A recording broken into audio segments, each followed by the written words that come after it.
અરવલ્લી જિલ્લાના ભિલોડાની sub district હોસ્પિટલમાં contractor દ્વારા પૂરતું જમવાનું નહીં અપાતા દર્દીઓને મુશ્કેલી. તમામ દર્દીઓને એક જ પ્રકારનું જમવાનું આપતા દર્દીઓને ભારે મુશ્કેલીનો સામનો કરવો પડી રહ્યો છે. જમવામાં 3 રોટલી, બટેકા રીંગણનું શાક અને દાળ ભાત પણ પૂરતા પ્રમાણમાં નથી આપતા. ડાયાબિટીસના દર્દીઓને તેમજ શ્વાસના દર્દીઓને પણ દાળમાં ખાંડ અને ગોળ નાખીને આપતા દર્દીઓને ભારે હાલાકી વેઠવી પડી રહી છે. તો ડાયાબિટીસના દર્દીઓને જમવાનું અલગ આપવામાં આવે તેવું દર્દીઓ દ્વારા સરકારશ્રીને માગણી કરવામાં આવી હતી. ડાયાબિટીસની દવાઓની અછત જોવા મળી. 24 કલાક માટે તમામ દવા ઉપલબ્ધ રાખે તેવી દર્દીઓ દ્વારા સરકારશ્રીને માગણી કરવામાં આવી હતી.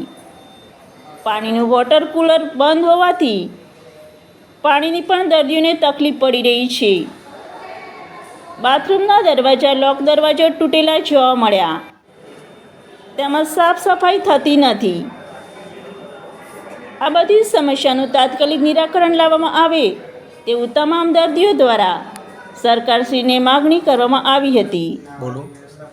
Reporting by Jyotika Kharadi. હું લીલછાનો વતની છું અને અહીંયા એડમિટ થયેલો છું. એ બાકી એ આધારે કંઈક ખાવાનું આપે છે તો 2-3 રોટલી આપે છે અને સામાન્ય શાક બટાકાનું રીંગણનું આપે છે. એ બધી હળદર છે. અને સવારે નાસ્તામાં શું આપે છે? સવારે નાસ્તામાં કંઈક પેલું શું કહેવાય સારું આપણે પેલી ભાખરી એક રોટલી એક પાર્લે ગયો પાર્લે તો નહીં આપતા જ નહીં. પાર્લે ના આપી અને આલી પેલી નાની પાલીમાં નાની પાલી ચા ને દૂધ પહેલા આપતા પણ અત્યારે નહીં આપતા. ના અત્યારે નથી આવતા. અને પેલું પૌવા લે પૌવા આટલા પૌવા લે બસ, બાકી તો કંઈ નહીં.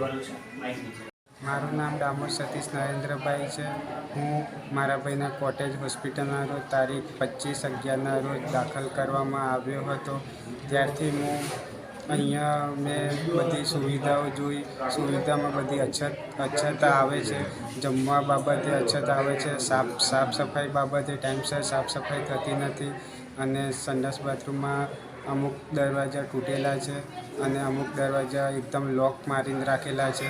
તો અમારે પેશન્ટ કોઈક અંદર હોય ને અમારું પેશન્ટને અમારે લઈને જવું હોય તો કઈ જગ્યાએ જવું? ઉપર જઈએ તો એ બાજુ લોક મારેલા છે, નીચે જઈએ તો નીચે સંડાસો બધે ઉભરાઈ ગયા છે. તો અમારી નમ્ર વિનંતી છે સરકારને કે આ બાબત ઉપર ખાસ કરીને કાળજી આપવા નમ્ર વિનંતી છે અમારી.